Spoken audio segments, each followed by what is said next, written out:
സങ്കീർത്തനങ്ങൾ 88. എൻ്റെ രക്ഷയുടെ ദൈവമായ യഹോവേ, ഞാൻ രാവും പകലും തിരുസന്നിധിയിൽ നിലവിളിക്കുന്നു. എൻ്റെ പ്രാർത്ഥന നിന്റെ മുമ്പിൽ വരുമാറാകട്ടെ. എൻ്റെ നിലവിളിക്ക് ചെവി ചായിക്കണമേ. എൻ്റെ പ്രാണൻ കഷ്ടത കൊണ്ട് നിറഞ്ഞിരിക്കുന്നു. എൻ്റെ ജീവൻ പാതാളത്തോട് സമീപിക്കുന്നു.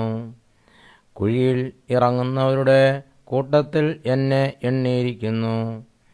ഞാൻ തുണയില്ലാത്ത മനുഷ്യനെപ്പോലെയാകുന്നു. ശവക്കുഴിയിൽ കിടക്കുന്ന അധന്മാരെ പോലെ എന്നെ മരിച്ചവരുടെ കൂട്ടത്തിൽ ഉപേക്ഷിച്ചിരിക്കുന്നു. അവരെ നീ പിന്നെ ഓർക്കുന്നില്ല. അവർ നിന്റെ കയ്യിൽ നിന്ന് അറ്റുപോയിരിക്കുന്നു.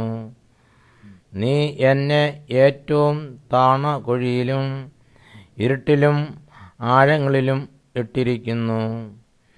നിന്റെ ക്രോധം എൻ്റെ മേൽ ഭാരമായിരിക്കുന്നു.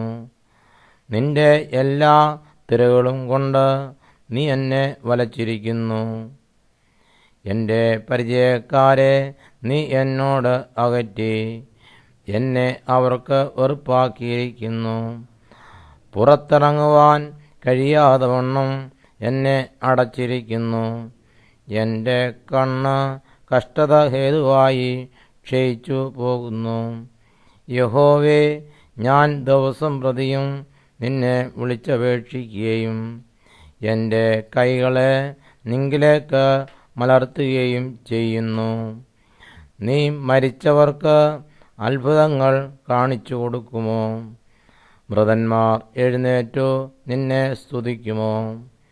ശവക്കുഴിയിൽ നിന്റെ ദയയെയും വിനാശത്തിൽ നിന്റെ വിശ്വസ്തതയെയും വർണ്ണിക്കുമോ?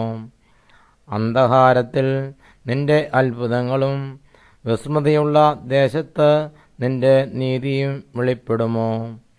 എന്നാൽ യഹോവേ, ഞാൻ നിന്നോട് നിലവിളിക്കുന്നു. രാവിലെ എൻ്റെ പ്രാർത്ഥന തിരുസന്നിധിയിൽ വരുന്നു. യഹോവേ, നീ എൻ്റെ പ്രാണനെ തള്ളിക്കളയുന്നത് എന്തിന്? നിന്റെ മുഖത്തെ എനിക്ക് മറച്ചു വെക്കുന്നതും എന്തിന്? ബാല്യം മുതൽ ഞാൻ അരിഷ്ടനും മരിപ്പാറായവനും ആകുന്നു. ഞാൻ നിന്റെ ഘോരത്വങ്ങളെ സഹിച്ച് വലഞ്ഞിരിക്കുന്നു. നിന്റെ ഉഗ്രകോപം എൻ്റെ മീതെ കവിഞ്ഞിരിക്കുന്നു. നിന്റെ ഘോരത്വങ്ങൾ എന്നെ സംഹരിച്ചിരിക്കുന്നു. അവ ഇടവിടാതെ വെള്ളം പോലെ എന്നെ ചുറ്റുന്നു. അവ ഒരുപോലെ എന്നെ വളയുന്നു. സ്നേഹിതനെയും കൂട്ടാളിയെയും നീ എന്നോട് അകറ്റിയിരിക്കുന്നു. എൻ്റെ പരിചയക്കാർ നന്ദകാരമത്രേ.